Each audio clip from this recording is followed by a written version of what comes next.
help you get out of pain, whether physical, mental, emotional, and save you money getting out of pain, because most people charge you a fortune to help you get out of pain.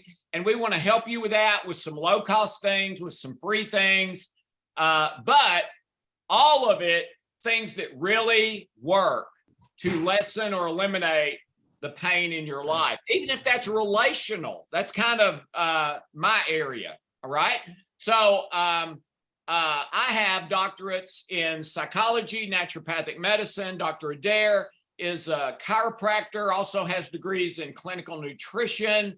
And Dr. David tonight is our special guest, Dr. David Paik. He is a double board certified surgeon, worked for years at Columbia Presbyterian in New York.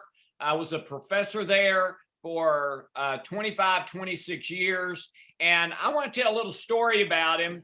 And then Laura, if you can sort of have his resume ready, and we'll bring it up in just a second before I let David say anything, even though he may not like that.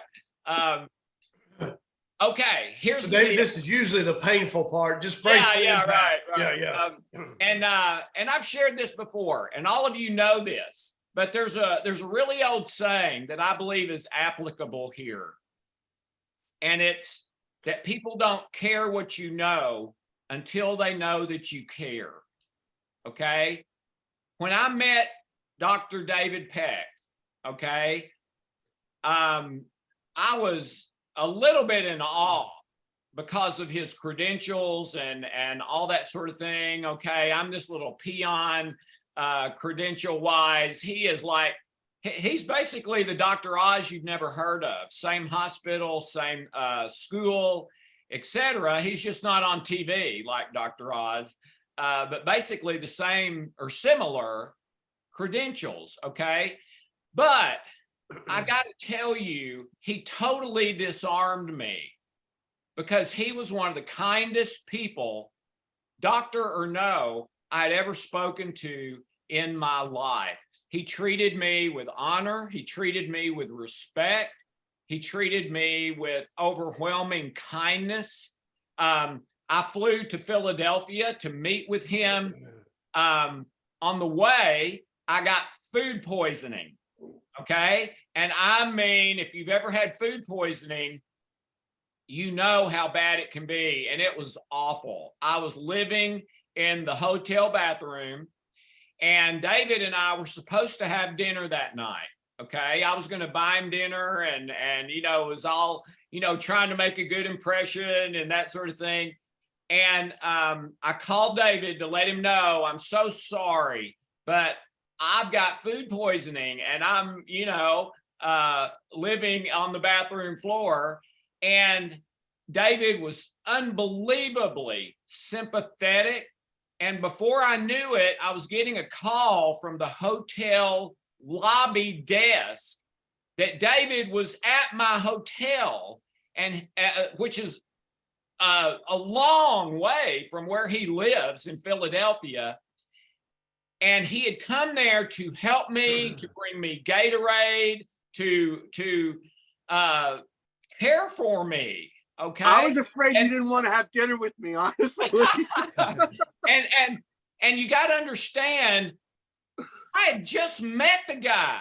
He didn't have any obligation to me. He didn't have any have-tos. We weren't in business together. We weren't in anything together at that time. And he bends over backwards and goes way out of his way to help me. And he did. And then the next day I was feeling a little bit better. And David sorry, my chair's on edge. I keep sliding over. David invites me into his home. He hugs me like a brother.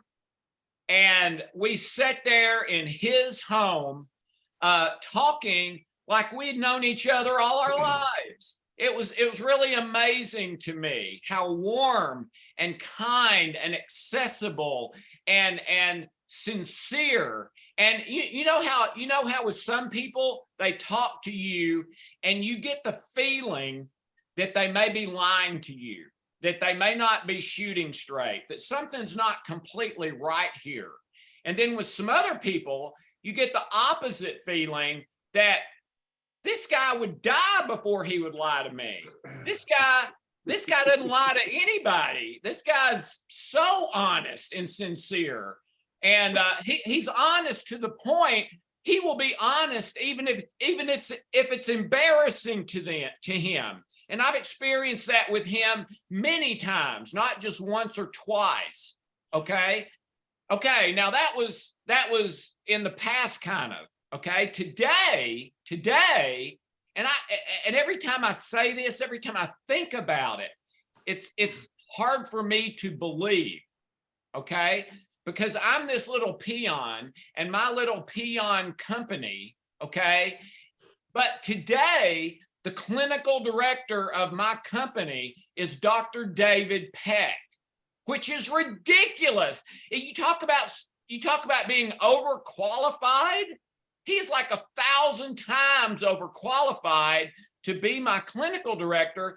And here's the other part of this. To date, I have not paid him one penny. Okay, and I hope and believe that will change. But to date, he has been doing that for free. He's been doing all kinds of stuff for me. Has not charged me a dime, and has done it with kindness and just giving without taking. And that's all I can say as far as this. Hey, man. Alex, I hate to bring this up right now, but I got an invoice on my email, and I think David meant to send it to you instead of me. Sorry about that. Yeah, $100,000, right? Okay. Also, if I could say, I knew you, Alex, because I read all of your books and I study your material, and I benefited from all of your teaching and everything. So I actually knew you for years and years before we met in person. Well, that's very kind of you. That's very kind of you. Okay, so David disobeyed my directions and talked early, so that's okay. But before you say anything else, David, Laura, can you please bring up David's resume? Okay, now, Alex, I think we need a bigger screen. Yeah, we do. Before I say anything, Tim, when I sent you this resume, what was your reaction? Well, first of all, I was going to quit because I didn't want to be on the same podcast with David. And so we found out that he went to a better college than I did. He went to school longer than I did. He did better than I did. And then I find out he's a great musician too. So I'm ready to just leave and let you guys take over. Okay, Laura. Amazing. Laura, go ahead. Very slowly, just scroll, please. So let me say this, Alex. It was amazing that this looked like the resume of about 3 people put together. And I got the fact that we got a surgeon here. We got a guy who's just absolutely an expert in research. Look at these schools and look at these residencies. And then for an accomplished allopathic practitioner to have some of these natural certifications and to even be open to looking in to non-Western things is just, it's quite remarkable. So I'm looking very forward to hear from Dr. Paik tonight. Okay, Laura, go ahead a little faster. Thank you. If y'all are looking at this, by the way, I attached this to the invitation email. So this is not a secret. If any of you want to see this more, we can make that happen. And we've only got an hour show, which is right. Go through it pretty quickly. Very, very impressive. Dr. Paik has published, thank you, Laura, you can take that down. Dr. Paik has published over 50 clinical papers, published in peer-reviewed journals, 4 United States patents in the area of health. And as Tim already gave away my last secret about him, I'm sorry. He's a Renaissance man. What he always wanted to do was not medicine, it was music.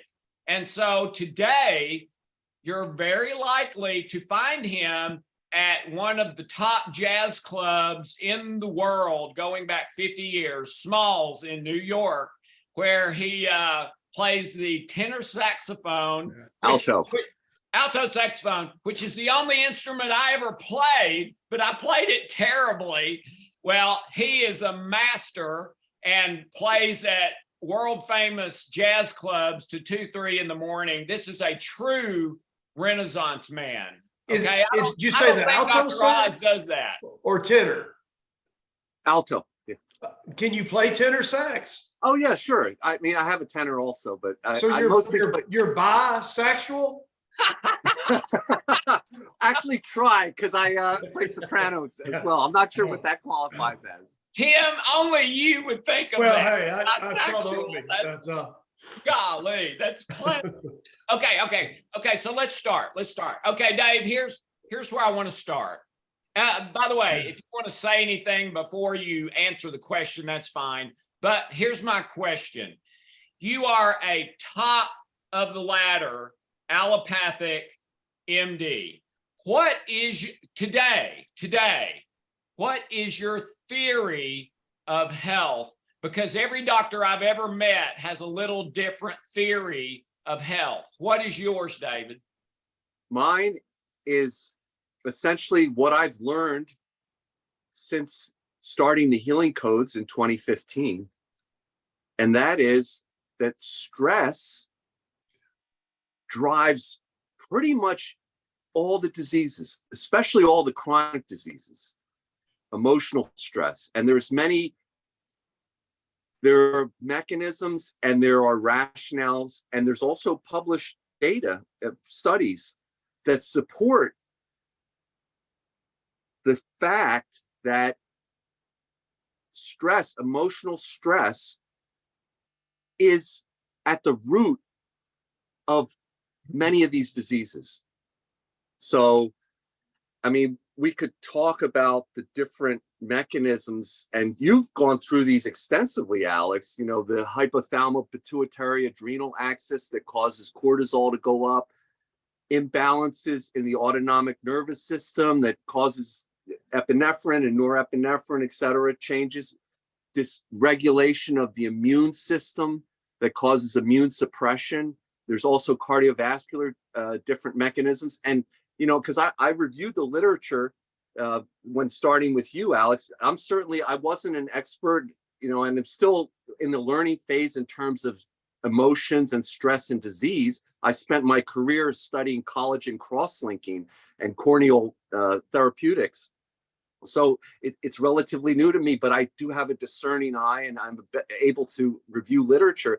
And what I've seen is a plethora of studies and data and evidence that supports in not only cardiovascular disease and diabetes, metabolic syndrome, which is a combination of obesity and dyslipidemia and hypertension, et cetera, but cancer as well, and many inflammatory diseases and chronic pain. And so honestly, I'll start to go off a little bit on into some detail, but or on a slight tangent. But I really believe that what I know now, that the medical system, as we know it, has really missed the boat on where to emphasize care and where to focus attention. And I'll give you one example is that, you know, as I'm going through medical school and training, et cetera, you know, we were taught about heart disease and the risk factors involved with heart disease. And just almost always, you'd have a list of smoking, hypertension, diet, obesity, and then somewhere way down the list is stress. Yeah. And it's almost, and sometimes it's not even listed. Yeah. And if you bring up stress, you know, in a conference or talk to people and start talking about emotional, you know, negative emotions and stress, emotional stress, you get laughed at. it's almost like, okay, what are you going to get? Wave a magic wand or something like it. The only thing we did used to hear about a type A personality in heart disease, but that was the one example. Yeah, right. And so somehow it's been, that information has been either suppressed or somehow just marginalized to the point that the people that are practicing medicine, the doctors, the nurses, the residents, have really very little awareness of the role that stress plays. Yeah. So, one of my goals in working with you is to try to raise the awareness of people. I think we almost have to go directly to people to let them know how important this is to your disease, and that this should be the primary thing you work on. And again, I've said this before, Alex, to you, and on our All Lives Matter, but not that you should suddenly abandon the medical practice that you're currently involved in, but simply add this healing code or something like, I think healing code is probably the best one, to create emotional balance.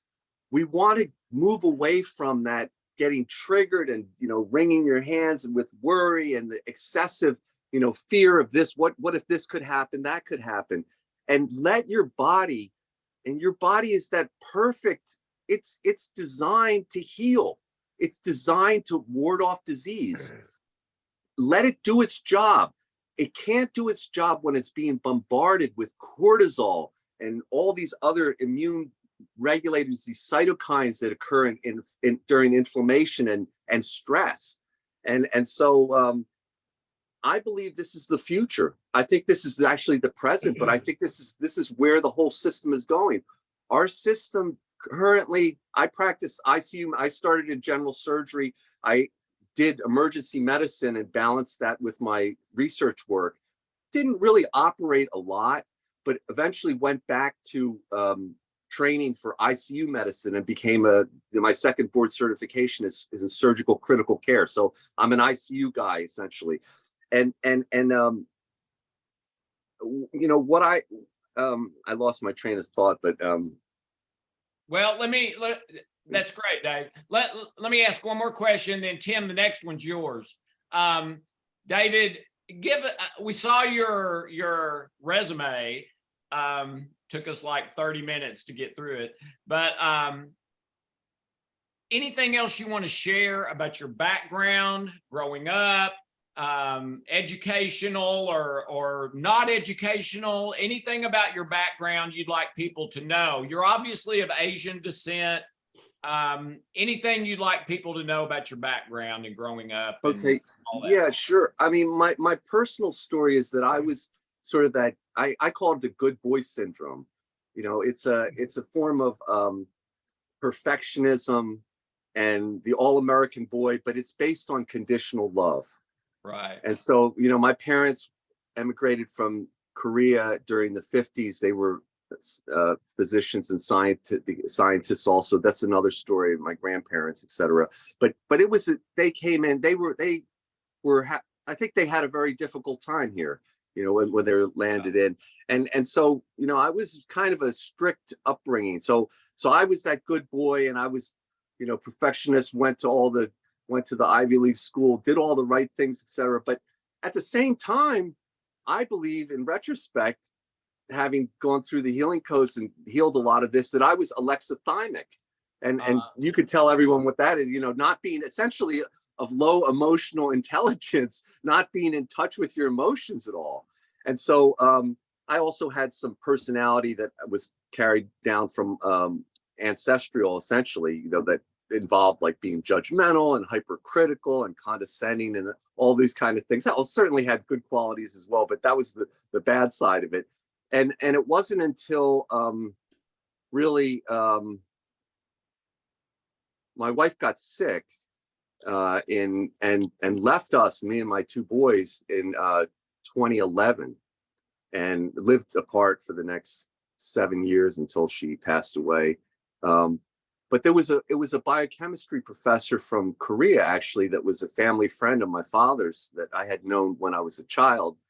that had heard about my wife and brought me the Healing Code book. Oh, And I didn't know that. Yeah, and she said, this can work for your wife. She brought it in with love, and I was very skeptical. I was, the ICU guy, did all this, was doing all this research and everything, but I decided to give it a try. And I've told this story before. It was either 3 days or it may have been a week using the universal code. This is just a basic 4-position code on healing a particular memory I had early on, that was traumatic. And what happened was, it was an incredible experience. I mean, I felt as though I had been released from prison after 30 or 40 years. Wow. Every pore in my body was pouring out stress and, sweat and that kind of thing. And I felt just completely drained. And I was like, wow, this just blew my mind. And I just felt so good. So like a free man again. And so this is what prompted me. I spent the next 3 years working on the Healing Code, et cetera. And then in 2018, I decided I'm going to become a practitioner. This is the future. I was still doing the research, being a professor and doing clinical as well. But I was like, I got to do this because this stuff really works. This is amazing. And so I did the training with Johanna and completed my training in 2021. And boy, I'm in this transition now. I've retired from clinical practice. This is it. This is the future. So yes, that's the long story, I guess. Thanks, Dave. Tim? Yeah. So Dr. Paik, here's what I'm impressed with. And even though we're the natural guys, I have to tell you, man, if I got hit by a Buick and I had to pick between you and Dr. Alex, I'm gonna pick you. And so, oh, come on, man. Let's make sure that we give definite credit. And I'm a doctor of chiropractic, and one of my professors used to say our suffix is DC, like you guys are MDs. And he said we're the doctor of chronics. We're the guys who can help people that have chronic issues. MDs are best with acutes. And so, when you have a gallbladder explode or something, it's sure nice to have a smart guy in the ICU or, whatever to save the day. But I have to tell you what I'm impressed with is I rarely see somebody with your background who has a complete, and I don't know if I want to be dramatic and call it conversion, but I'm just amazed that you were eye-opening enough to see another way. And I'm a little more curious about, was it your wife's situation? You kind of revealed that, or what really got you to look towards natural medicine and the healing codes and that type thing? Yeah. Thanks. And you call me Dave too. Okay. Yeah. Yeah, I think that my wife being sick is what got me to look at it to start with. But the other driving force personally for me was that I didn't want to pass these negative traits that I had to my kids. And so that was part of the motivation for really trying to work on myself. But I would have to say, though, although I have, I achieved academically, et cetera, in the standard way, I was never really I took a very unusual path, actually, because, I separated my clinical work from my research and also was always kind of different, sort of marginal, and so, I kind of look at myself as like that Jack Nicholson One Flew Over the Cuckoo's Nest kind of thing. But I think I was always open to something like this, an alternative. And so, when I had the personal experience, I said to myself, it was so profound that I said to myself, well, if it could work for me, I'm sure it could work for other people as well. And Alex was showing that. And so, I think it was a combination of just getting an exposure to it with my wife, but also being open to it, and unfortunately, most of the people that go through the system as I did, this education and really sort of an indoctrination process as well, are either sort of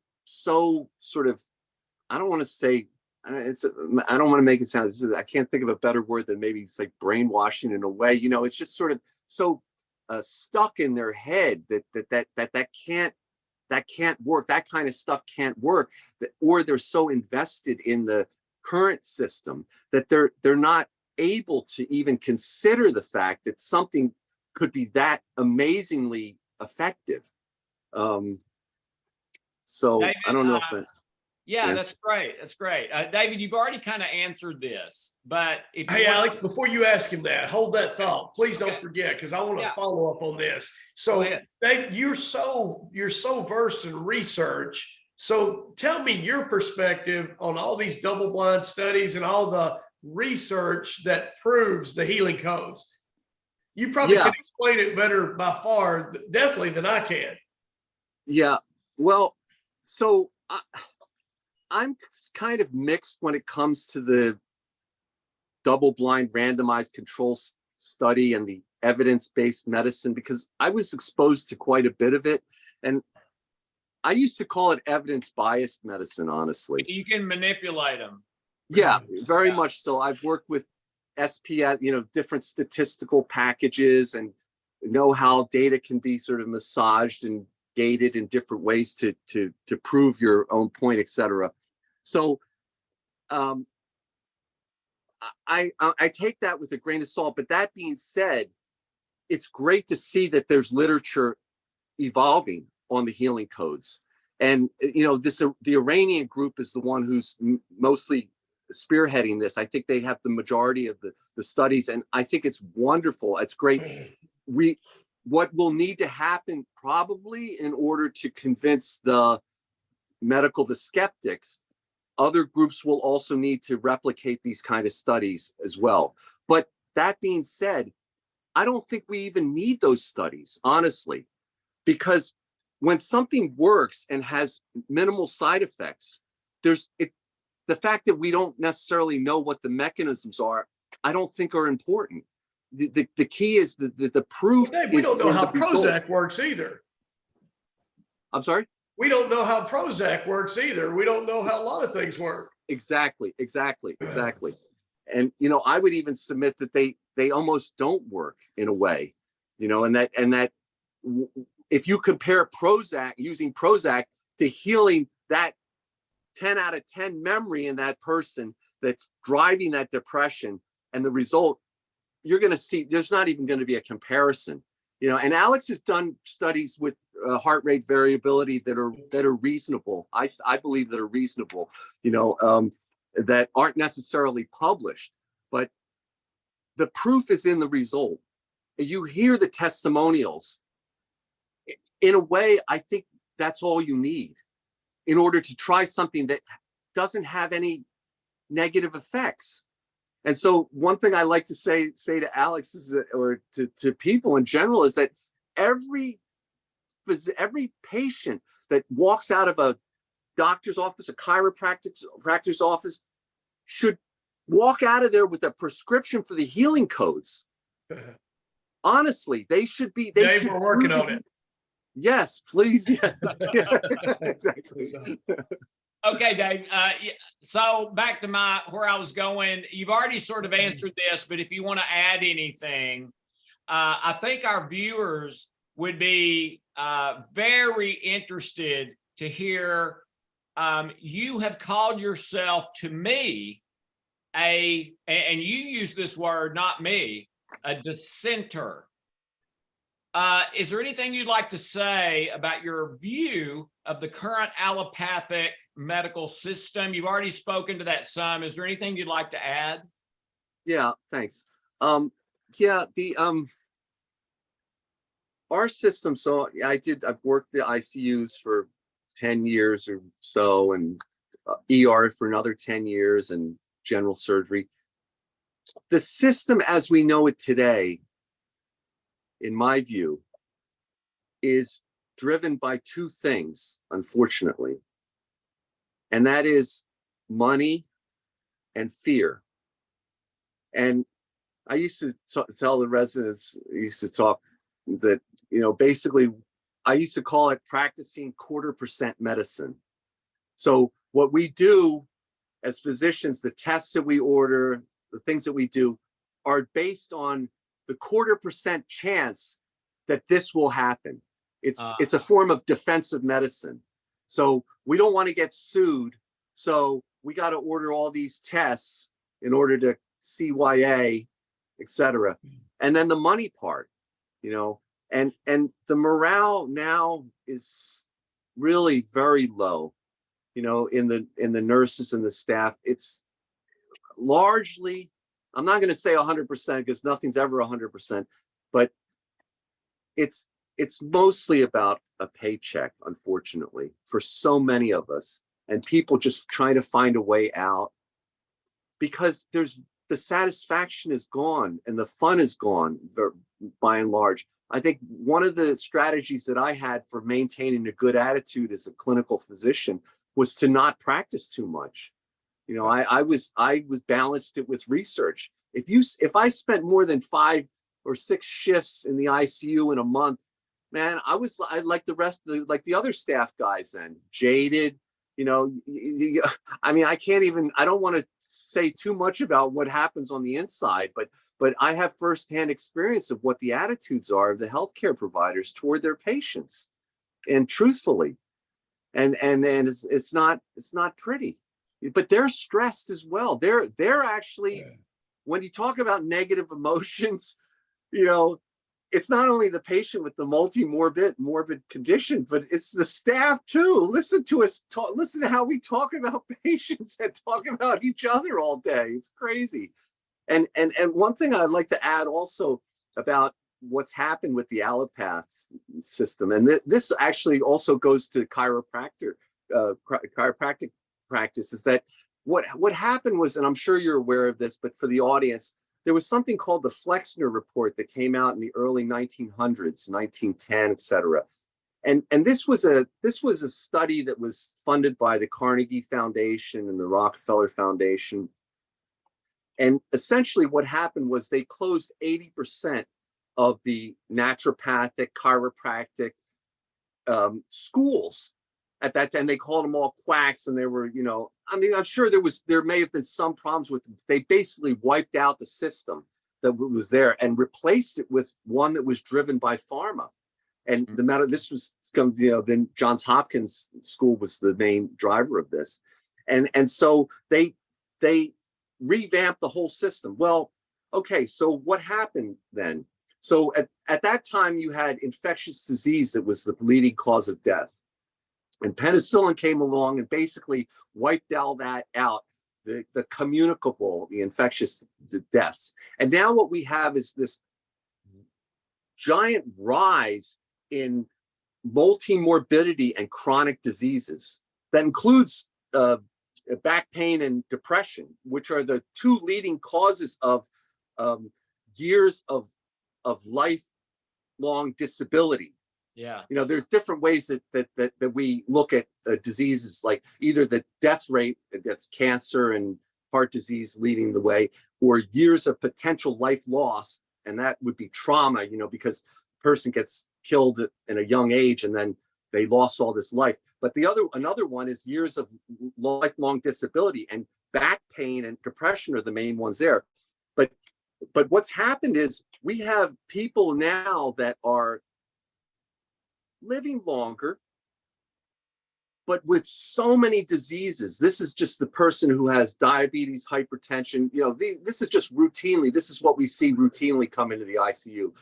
There's all these diseases now they have a heart attack, now they have a stroke, now, et cetera. And they just suck up all the healthcare dollars. And we just basically, you should see the laundry list of medications. It's just incredible. It's, 10, 20 medications on that. And that's driven by pharma. That's actually what they want. they want medicines. They want to use medicines that people will have to use over and over again for years and years. And I know this for a fact because I dealt with people from pharma and industry when I was dealing with my patents and, trying to get to the next phase with commercialization, et cetera. They're not interested in something that actually works like right away and that you don't have to keep taking over and over again. That's the back room driver of the money part, but our system, I have to say, our system, I believe, is broken. And I think it's going to continue to deteriorate. It's imploding now, Dave, you might know the better numbers on this, but I'll tell you, if I've got this right, in the United States, about 4.5% of the world's population. Is that? I'm not sure. I'm not sure about that. Public health wise, that's close. So let's say 5%. So do you know what percent of the pharmaceuticals that are 5% of the population is taking? Tell me. So 5% of the population should take 5% of the drugs, right? And maybe we're wealthy and we have some advantages. So maybe we take 10 or 15%.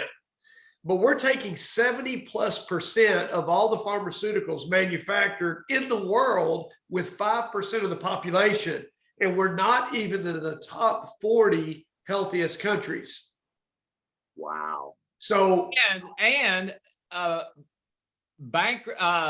bankruptcy from medical expense that's the number one cause of bankruptcy in the United States. Well, here's the thing, guys. We're spending all of our life savings and resources to be the 43rd healthiest country behind 13 guys who don't have indoor plumbing or a saxophone, right? So it's ridiculous. And so I just salute you because I'm not as reverent as Alex is. I am not going to apologize for not buying into a system that makes me 43rd with taking all the 75%. If you're taking 75% to get to 43rd, then what would happen if you took nothing? You'd probably be higher than 43rd, right? Isn't that crazy? Better. Yeah. And if I could add to this, I believe this is going back slightly to what I was talking about earlier. The drivers of that fear that where we practice defensive medicine, I believe that it's tied to society as well.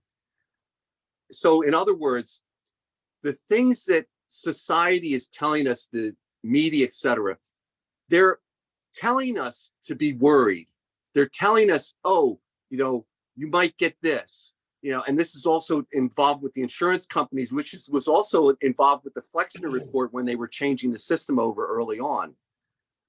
And so not only do we have to revamp the whole medical system, what we really have to do is revamp our whole social system so that we are not living a fear-based life. And this is, Alex, this is exactly what you're talking about with the healing codes, is that we're being told, oh, and this goes to, we did a recent series on the 7 deadly sins. Well, I would submit that our society is actually doing everything it can to promote the 7 deadly sins in each and every one of us.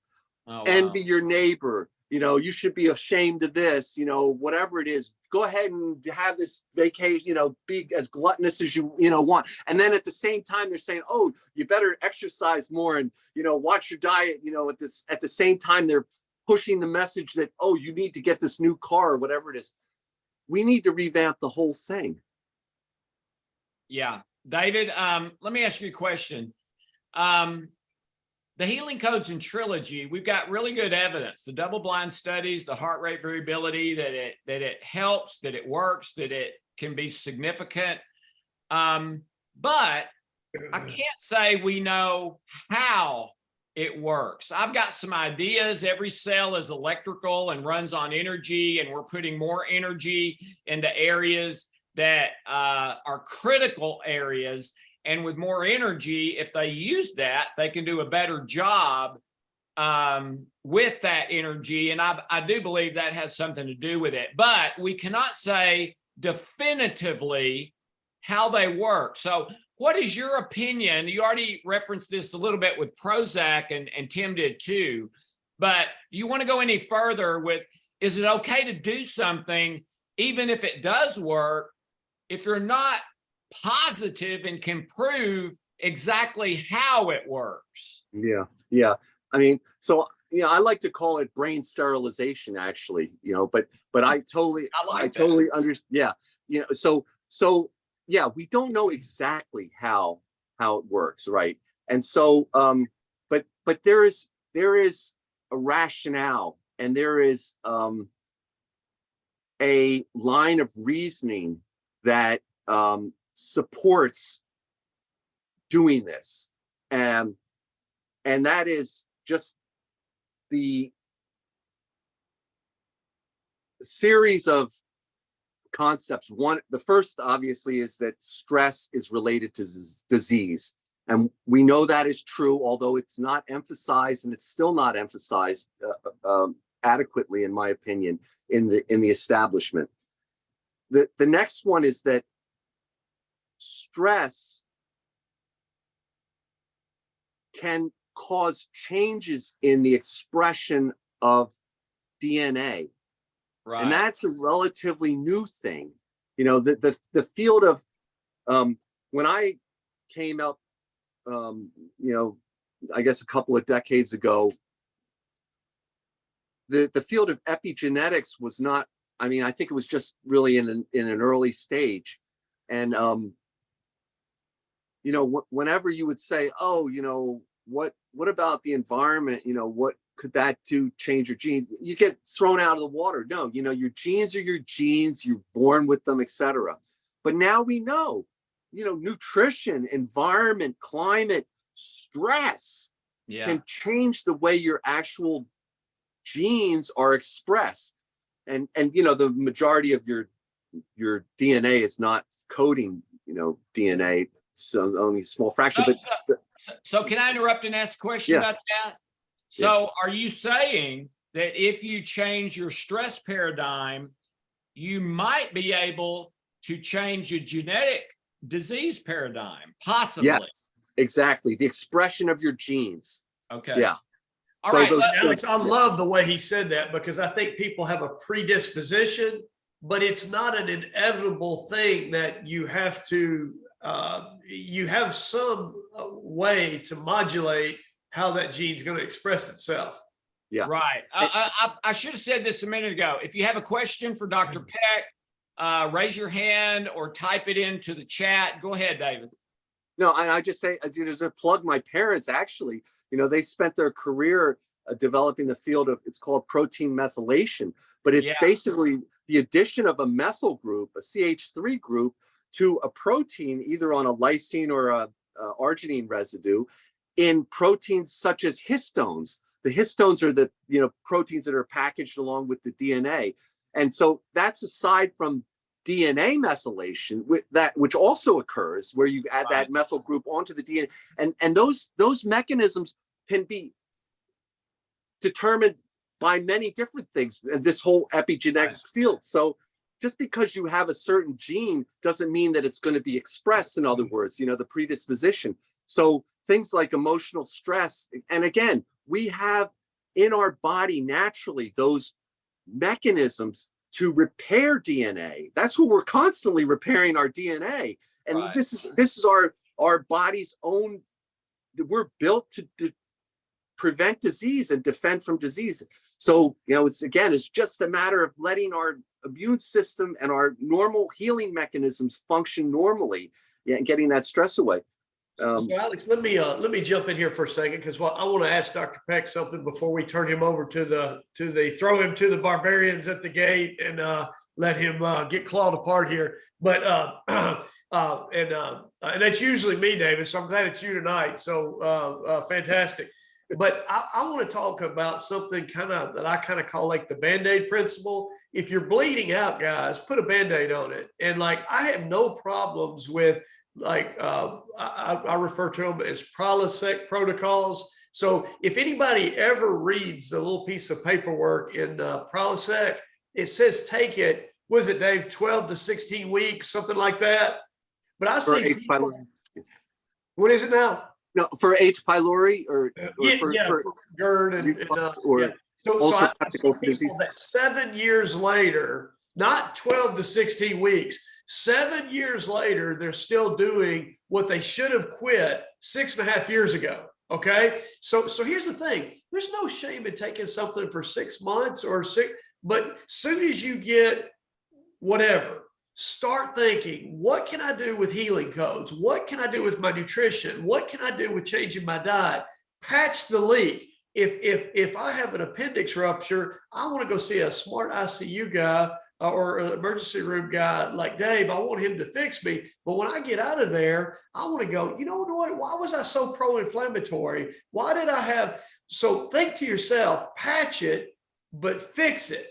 Patch it long enough that you live to fix it. And so there is place for all of our brethren in the different medical avenues to all work together. And we got to have guys like Dave to keep you alive long enough to get you to guys like Alex so that you can benefit long term with a changed paradigm. So anyway, so here's my question. Go ahead, Alex.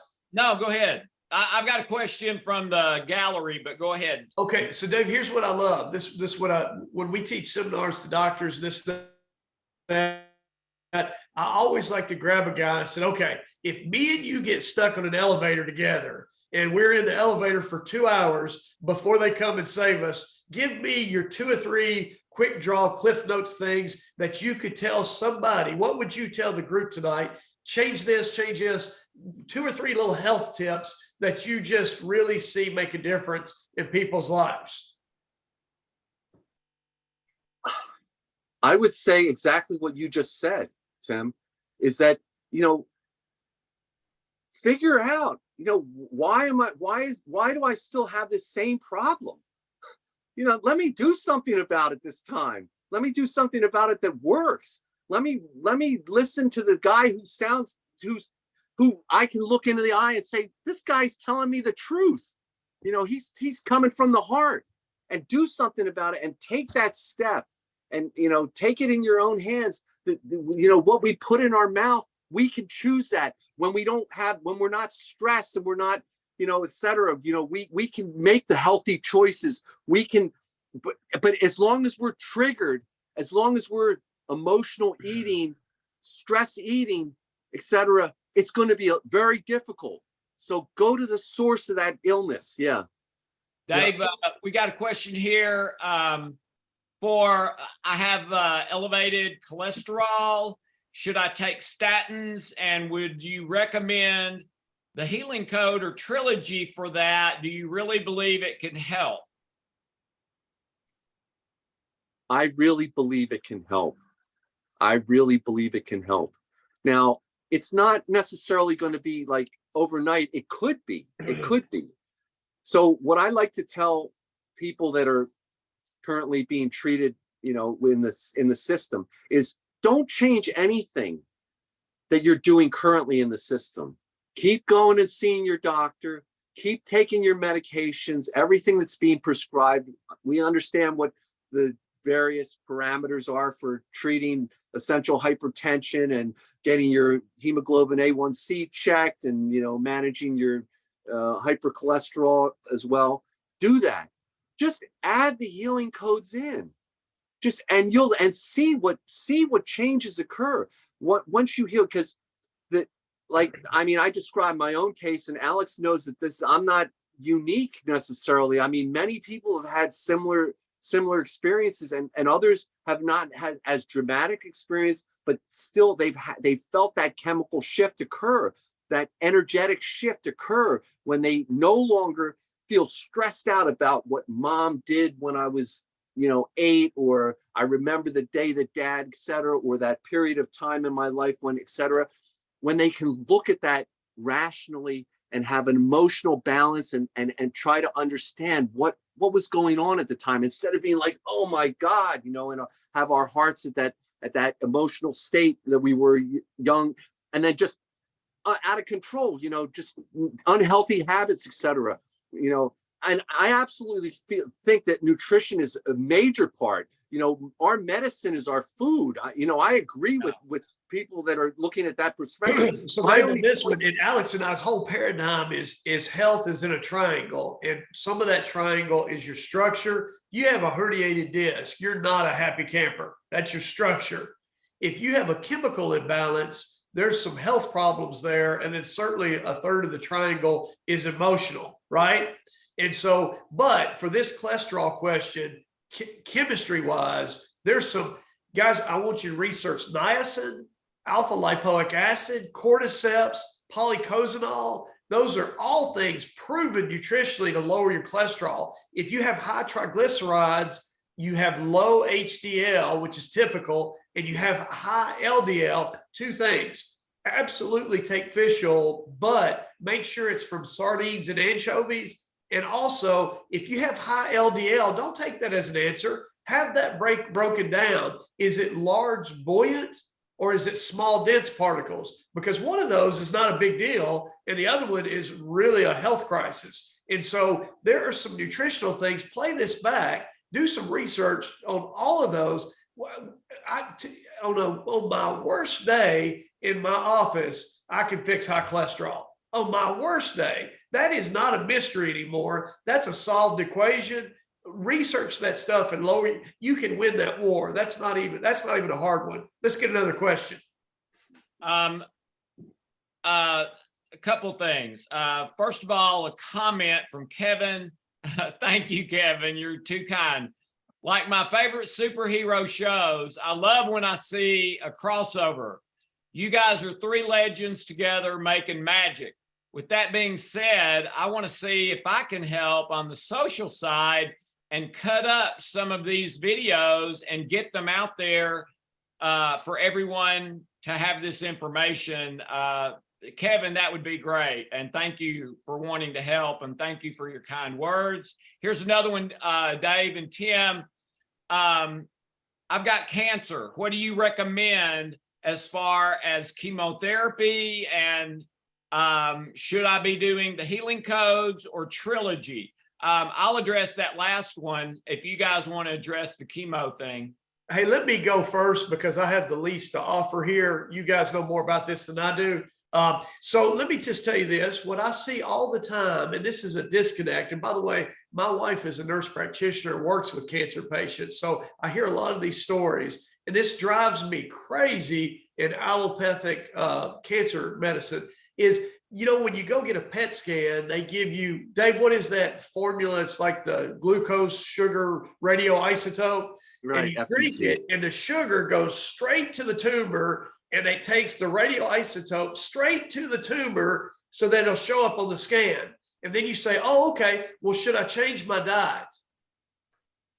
They never tell you to stop eating sugar right after they prove to you that sugar goes straight to the tumor. And so I'm sitting there going, you guys diagnosed it by putting, and so it's amazing to me. And I just had a sweet patient who went out to California and Oregon and did some big thing, and they put her completely on a carnivore diet and did a zero carbohydrate thing for about 2 months. It is amazing how it stopped the growth of her tumor. So here's what I would tell you, whether we're talking about critters in the backyard or cancer cells in your body, if you cut off the food supply, you'll absolutely starve out some of the progress. And so that's my little tidbit.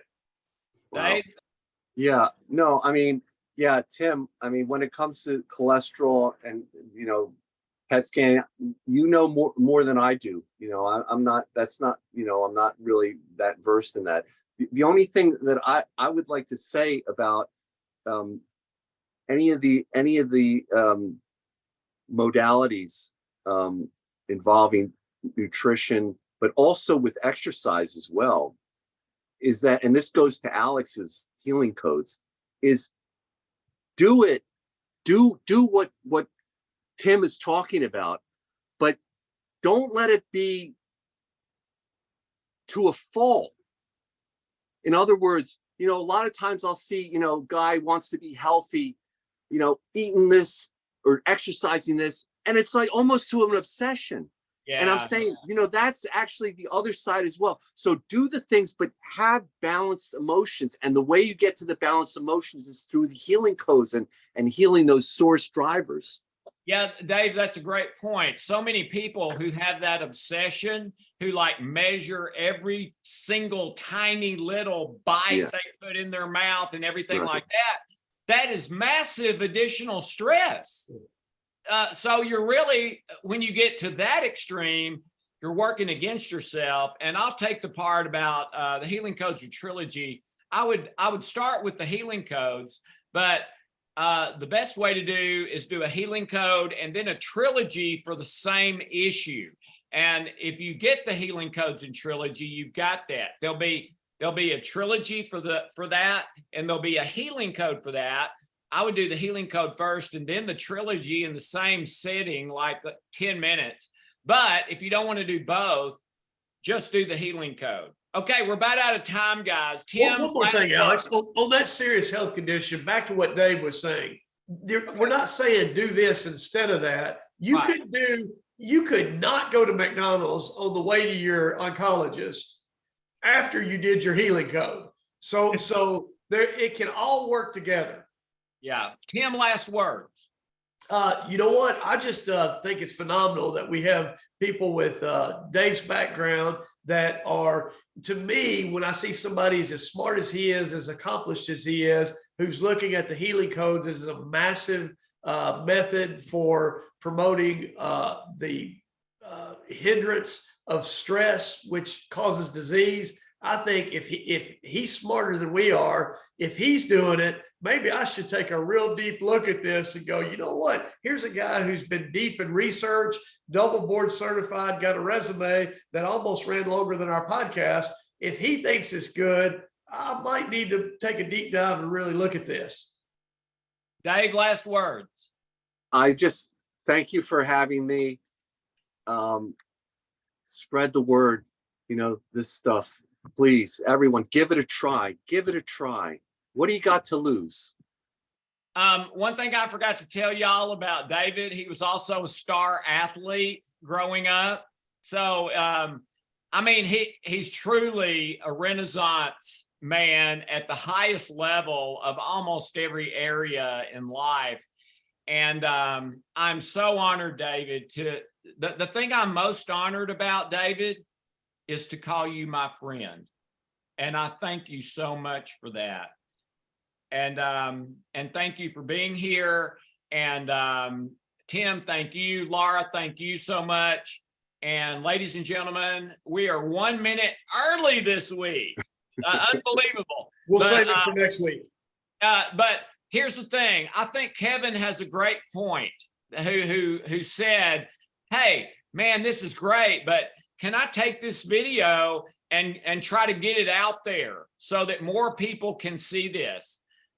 This video is going to be posted tomorrow, and all of you have the links of where to find that. It's on my YouTube channel. If you go to YouTube, type in my name, Dr. Alexander Loyd, you'll find it. If this makes sense to you, if there's anyone you love or care about that you think, man, I wish they had heard that, send it to them. Send them the link. Everything is free. It's free. They don't have to pay a penny. They don't have to do their email in there. Nothing. Okay? Nothing. So tell people about this. Hey, you don't have to agree with it, but maybe here's another perspective for you to just consider. Tim, were you about to say something else? Yeah, with Kevin's idea there, he must have seen our podcast and seen us flounder with the technology. So what a great offer. And so Amen the to three that. of us together can barely find the on button. So Right. I think that's a really sweet offer, and I'm honored by that.